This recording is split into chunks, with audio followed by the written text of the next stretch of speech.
Good morning students, welcome back. आज की इस ऑनलाइन क्लास में आप सभी का स्वागत है। तो आज हम यहाँ पर चौथी कक्षा के लिए वर्ण विचार व्याकरण भाग, ये क्या है बच्चों? व्याकरण भाग है। तो इस व्याकरण भाग में हम क्या सीखने जा रहे हैं? तो लास्ट क्लास में हमने क्या सीखा था बच्चों? लास्ट क्लास में हमने यहाँ पर स्वरों के बारे में अध्ययन कर चुके हैं, है ना बच्चों? लास्ट क्लास में हमने यहाँ पर स्वरों के बारे में अध्ययन कर चुके हैं। तो चलिए बच्चों बताइए कि यहाँ पर स्वर कितने हैं या फिर स्वरों की संख्या कितनी है? तो स्वरों की संख्या कितनी है बच्चों? यहाँ पर स्वरों की संख्या 11 है। स्वरों की संख्या 11 है। तो कहां से कहां तक हम स्वर कहते हैं? अ से लेकर औ तक, अ से लेकर औ तक हम क्या कहते हैं बच्चों?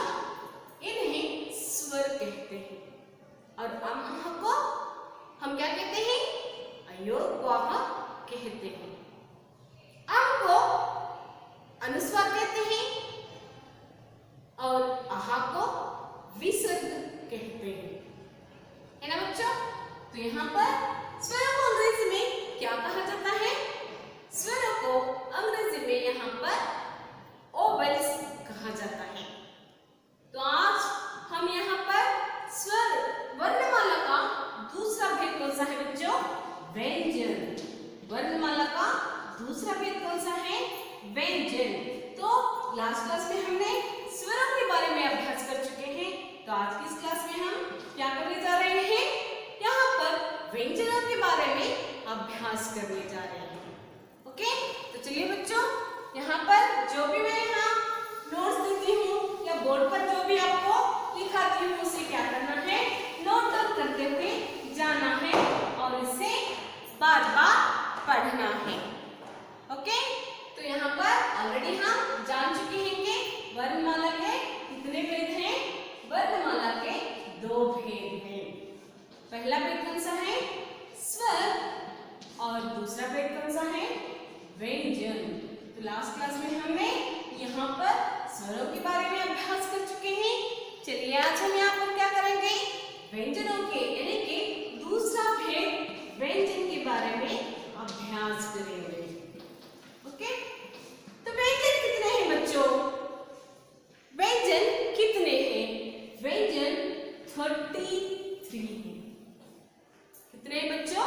व्यंजन 33 हैं।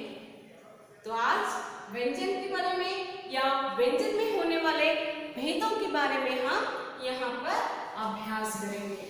तो चलिए यहाँ पर हम वर्णमाला का दूसरा भेद व्यंजन के बारे में अभ्यास करेंगे। तो व्यंजन कौन कौन से हैं बच्चों? बताइए, व्यंजन कौन कौन से हैं? हम व्यंजनों को क्या कहते हैं? ओके, तो चलिए यहाँ पर देखिए, जैसे कि हम यहाँ पर क्या होता है, स्वरों को उच्चारण करने के लिए किसी अन्य वर्ण की सहायता यहाँ पर नहीं ली जाती है, लेकिन वर्णों को, व्यंजनों को उच्चारण करने के लिए हमें किसकी सहायता लेनी पड़ती है? स्वरों की सहायता लेनी पड़ती है। व्यंजनों को उच्चारण करने के लिए हमें स्वरों की सहायता लेनी पड़ती है ना बच्चों? शब्द रचना के लिए, वाक्यों की रचना के लिए हमें यहाँ पर क्या करना पड़ता है? स्वर और व्यंजन दोनों मिलाकर या फिर स्वर के होने वाले मात्रा अनुसार हम क्या कर सकते हैं? शब्दों की रचना कर पाते हैं या फिर वाक्य की रचना कर पाते हैं। तो सबसे पहले आपको यहाँ पर वर्णमाला आना चाहिए, मात्राएं आनी चाहिए, 12 खड़ी आनी चाहिए, तब जाकर आप हिंदी भाषा को सीख पाओगे, है ना बच्चों? आपको क्या करना है? वर्णमाला, मात्राएं और 12 खड़ी को परफेक्ट कर लेना है। समझ में आ गया ना? तो चलिए व्यंजनों के बारे में हम अभ्यास करेंगे। तो व्यंजन कौन कौन से हैं बच्चों? देखिए यहाँ पर हम व्यंजन किसे कहते हैं? क से लेकर य, र, ल, व, श, स, ह तक हम क्या कहते हैं? व्यंजन कहते हैं।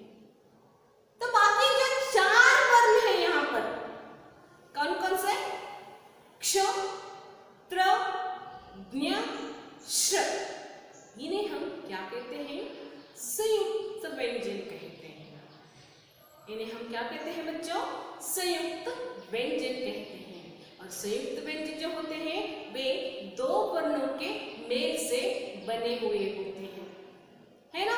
तो चलिए आज हम यहाँ पर व्यंजनों के बारे में अभ्यास करेंगे। क, ख, ग, घ, ङ, च, छ, ज, झ, ञ, ट,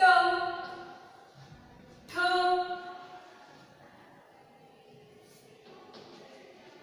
ड, ढ, न,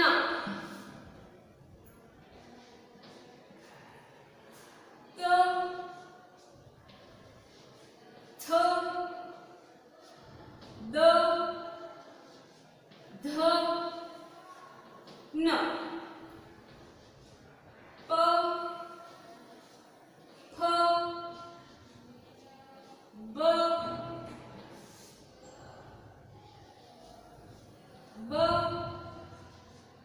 भ, म,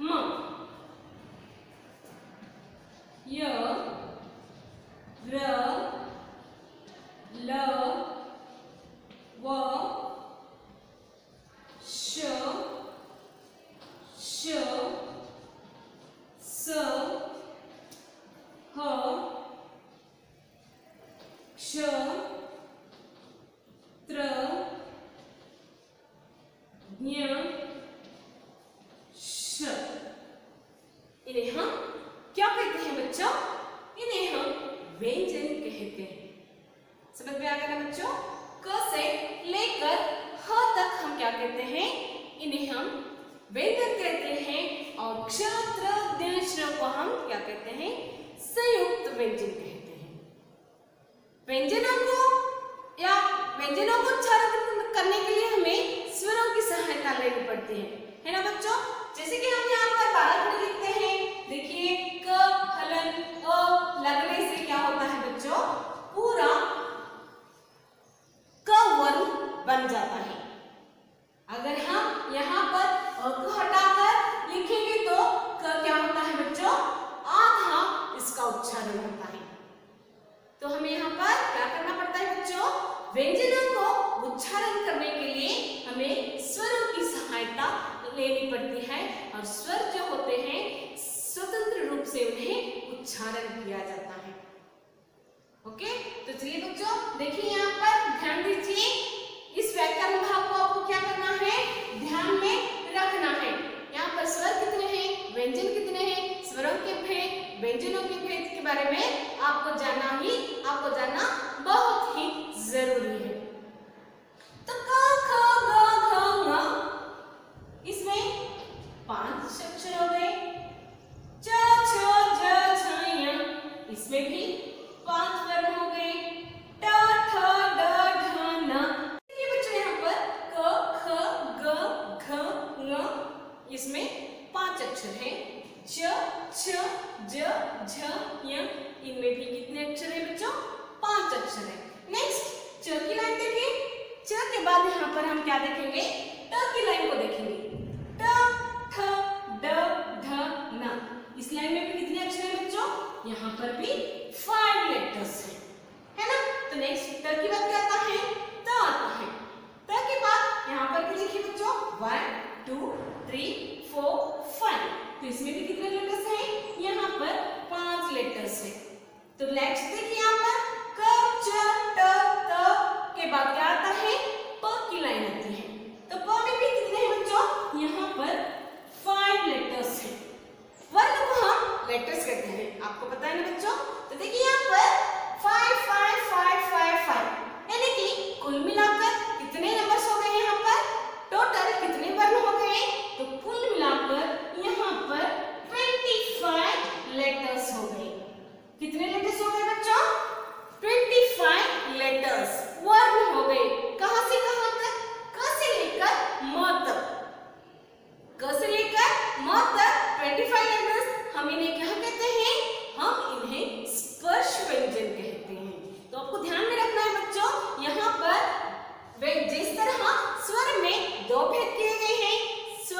स्वर और दीर्घ स्वर, उसी तरह व्यंजनों में यहाँ पर 3 भेद किए गए हैं। तो पहला भेद कौन सा है बच्चों? क से लेकर म तक हम इन्हें क्या कहते हैं? स्पर्श व्यंजन कहते हैं। तो आपको यहाँ पर ध्यान रखना है, व्यंजन का पहला भेद कौन सा है बच्चों? व्यंजन का पहला भेद स्पर्श व्यंजन है। तो यहाँ पर स्पर्श व्यंजन कितने बच्चों? स्पर्श व्यंजन 25 कहलाते हैं। तो स्पर्श व्यंजन यहाँ पर कितने हैं? 25 हैं। कहां से कहां तक? क से लेकर म तक हम इन्हें स्पर्श व्यंजन कहते हैं। और यहाँ पर देखिए, स्पर्श व्यंजन में 5 लाइन है, हर एक लाइन में 5 लेटर्स हैं। तो यहाँ पर हर एक लाइन में 5 लेटर्स हैं। और पहला वर्ग कौन सा है बच्चों? यहाँ पर क च ट त प, क च ट त प। तो यहाँ पर इन लाइनों को किस तरह से कहा जाता है? देखिए, यहाँ पर फर्स्ट लेटर क्या है बच्चों? क है। तो क होने की वजह से यहाँ पर इसे क्या कहा जाता है? क वर्ग कहा जाता है। क्या कहा जाता है? क वर्ग, यानी कि लाइन का फर्स्ट लेटर कौन सा है उसे उसी वर्ग से पहचाना जाता है। तो यहाँ पर क वर्ग में कितने लेटर्स हैं बच्चों? 5 लेटर हैं। इसे हम क वर्ग कहते हैं। तो नेक्स्ट देखिए, क के बाद फर्स्ट लेटर कौन सा आता है? नेक्स्ट लाइन में च आता है। तो इस लाइन को हम क्या कहते हैं? च वर्ग कहते हैं। इस लाइन को हम क्या कहते हैं बच्चों? च वर्ग कहते हैं, क्योंकि च यहाँ पर आरंभ में आता है। तो उसकी वजह से हम क्या कहते हैं? इसे च वर्ग कहते हैं। तो च वर्ग में च, छ, ज, झ, य, ये 5 लेटर च वर्ग में आते हैं। तो नेक्स्ट देखिए, क वर्ग, च वर्ग और उसके बाद कौन सा आता है बच्चों? यहाँ पर ट वर्ग आता है। तो इसे हम यहाँ क्या कहते हैं? ट वर्ग कहते हैं। नेक्स्ट लाइन को हम क्या कहते हैं बच्चों? ट वर्ग कहते हैं। ट वर्ग में भी कितने वर्ग आते हैं? यहाँ पर कितने अक्षर हैं? 5। वे कौन कौन से? ट, ठ, ड, ढ, न। ओके, तो आपको याद रखना है कि यहाँ पर क वर्ग में कौन से लेटर आते हैं, च वर्ग में कौन से लेटर आते हैं। अगर आपसे पूछा जाए कि झ कौन से वर्ग में आता है, तो आपको क्या करना है बच्चों? उसे पहचानना है। झ कौन से वर्ग में आता है? झ च के वर्ग में आता है। ओके, तो नेक्स्ट ट के बाद क्या है बच्चों? त आता है। ट के बाद क्या है? त। तो यहाँ पर इसे हम क्या कहते हैं? त वर्ग से पहचानते हैं। तो इसे हम क्या कहते हैं? त वर्ग से पहचानते हैं। तो नेक्स्ट अंत में क्या आता है? यहाँ पर लास्ट में प वर्ग। अंत में क्या है बच्चों? प वर्ग। तो इसे हम प वर्ग कहते हैं। तो देखिए, यहाँ पर फर्स्ट वर्ग कौन सा है? क वर्ग, च वर्ग, ट वर्ग, त वर्ग और प वर्ग। तो इसे हम इन वर्गों के सहारे आप जान सकते हैं कि इस वर्ग में कितने लेटर्स हैं और कौन कौन से हैं। तो यहाँ पर कुल स्पर्श व्यंजन कितने हैं बच्चों? 25, यानी कि 25। समझ में आ गया ना? तो चलिए नेक्स्ट अब हम यहाँ पर य र ल की ओर बढ़ेंगे। य र ल व, ये क्या है? अंतस्थ व्यंजन कहलाते हैं।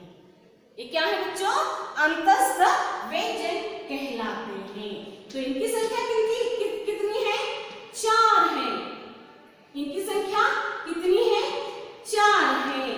तो अंतस्थ व्यंजन कौन कौन से हैं बच्चों? यहाँ पर य, र, ल, व। तो और इनकी संख्या कितनी है? 4 है। तो आपको यहाँ पर लिखना है कि अंतस्थ व्यंजनों की संख्या कितनी है। ऐसे पूछा जाए तो आपको क्या करना है? बताना है कि इनकी संख्या 4 है और वे कौन कौन से हैं? य, र, ल, व। ओके, नेक्स्ट देखिए, उसके बाद श, श, स, ह। ये क्या है? ऊष्म व्यंजन कहलाते हैं। ये क्या कहलाते हैं बच्चों? ऊष्म व्यंजन कहलाते हैं। ऊष्म यानी कि क्या कहते हैं? ऊष्म यानी कि इसका मतलब क्या है बच्चों? यानी कि मुंह से निकलने वाली आवाज या हवा से इन वर्णों का उच्चारण किया जाता है। मुंह से देखिए,